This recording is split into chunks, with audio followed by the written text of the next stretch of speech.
Mga kaibahan, iya kita makaron no sa barangay poblasyon sa Banwa Caraita, Libacao, kung sa siin makita ninyo mga kaibahan no nga iya makaron kita sa Binit at Aklan River di kara sa lugar nga ra ginasugid no nga nagumus raya karangasang ka bangkero.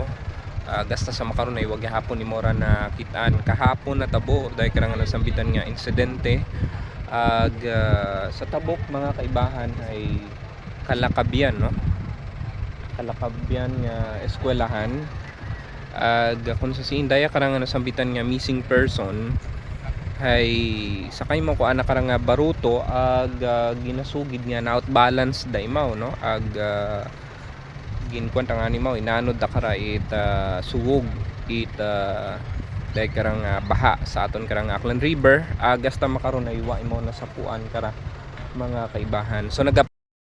So hara mga kaibahan no, iyara sa parte ita barangay Hanlod sa Banwa Caraita, Libacao mga kaibahan. May pila kara ka mga grupo itaton nga mga rescuers nga padayon makaron doon ang ginahimo nga search and retrieval operation no. Sa rondaya karang missing bangkero.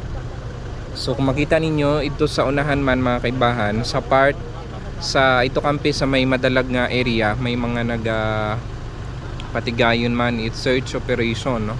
Tapos may dikaraman may kagat sanda ginabuitan mga kaibahan manumano nang dakara nga ginausoy no rodaya nga nasambitan kara nga persona base kung iya imaw na dangya o ginda kara ita bagod or sugog no ita tubig.